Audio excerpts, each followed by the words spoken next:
Seorang pria bernama Sujai, 52, ditemukan tewas mengenaskan di areal sawah Desa Noreh, Kecamatan Sreseh, Kabupaten Sampang, Pulau Madura, Jawa Timur.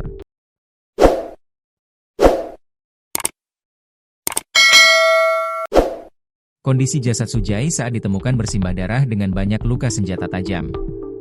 Diduga korban dianiaya secara brutal. Sejumlah luka pada tubuh korban menguatkan Sujai korban pembunuhan. Antara lain, luka bacok pada bagian leher, luka bacok pinggang sebelah kiri dan alat vital terpotong. Dikutip dari tribunjatim.com, kasus pembunuhan itu menggegerkan warga Sampang, Rabu, 3 Desember 2025, sekitar pukul 15 waktu Indonesia Barat.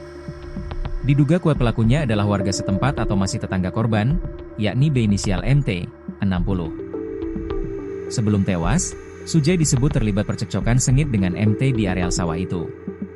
Insiden maut itu terjadi di tegalan milik Matrasit, kakak korban. Saat itu, Sujai sedang mencari rumput untuk pakan ternaknya. Ketika melintas di tegalan yang berada di sisi utara lahan yang diketahui milik pelaku, keduanya bertemu dan diduga terlibat adu mulut. Cekcok singkat tersebut berujung pada serangan membabi buta yang merenggut nyawa Sujai. PLH Kasih Humas Polres Sampang, AKP Eko Puji Waluyo mengatakan, bahwa pelaku menyerang menggunakan celurit bergagang patah serta sebuah cangkul yang ditemukan di lokasi.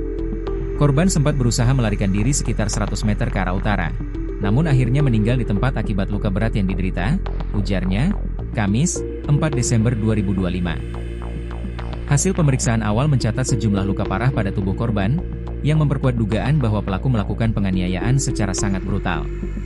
Adapun, sejumlah luka yang dialami korban, luka bacok pada bagian leher, luka bacok pada pinggang sebelah kiri, dan alat vital dipotong. Tim Inafis Polres Sampang telah melakukan olah TKP secara detail. Penyidik mengamankan sejumlah barang bukti penting, seperti sebuah celurit, cangkul dan pakaian dan sarung pelaku yang terdapat bercak darah.